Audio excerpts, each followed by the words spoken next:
While you were watching the last movie, I took a moment and added 2 new libraries to our site. I added an asset library and a picture library, and I populated those with some pictures and some video. We already have used one web part from the Media and Content Web Parts group, and that was our Content Editor web part used to create this little piece of text here. I'd like to show you how we can display images in a site using some of the other web parts that are available in this category. Let's check out our page, edit it,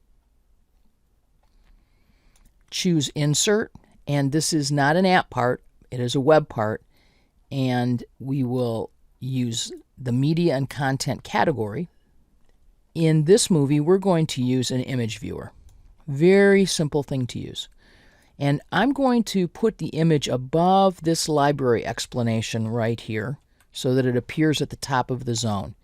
If we select the image viewer, it says it displays a specified image. Great.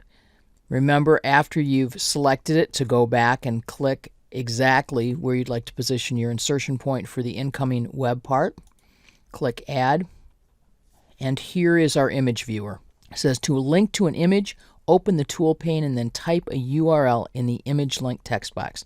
I need to do a little something before that because I need to go to my picture library and get the URL for that image.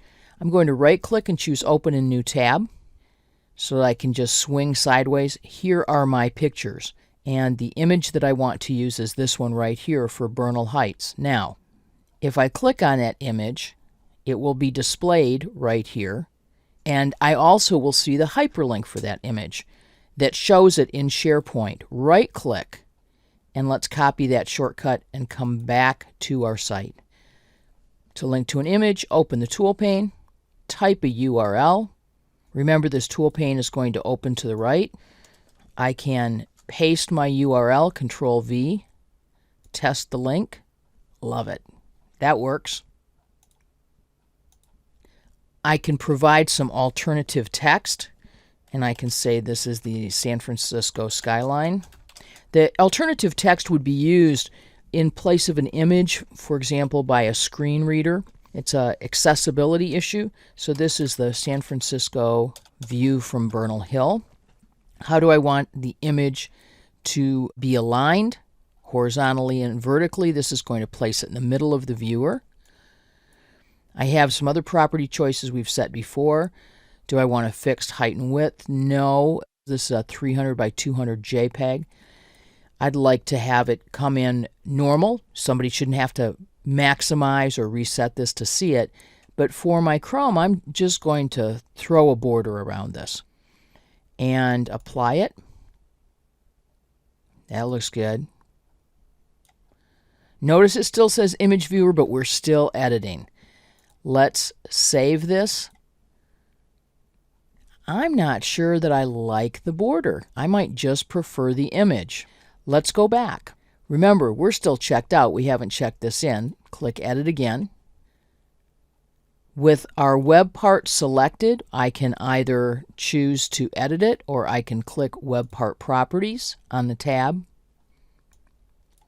And let's change our appearance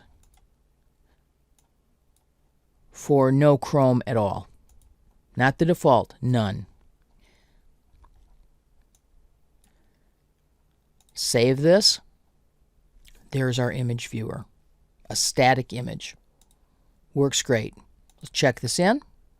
Remember, if at any time you don't like your change, you can discard a checkout. That's just another great reason to check out a page that you're editing, is the ability to discard your changes. Added an image viewer with view from Bernal Heights. Looks good.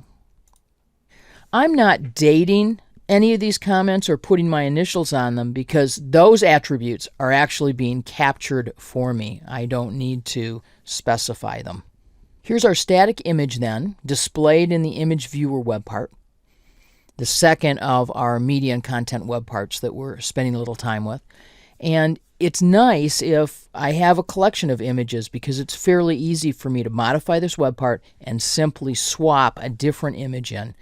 Next month, for example, perhaps one of the other images in my library. In the next movie, we'll take a look at how we can provide a slideshow rather than a static image.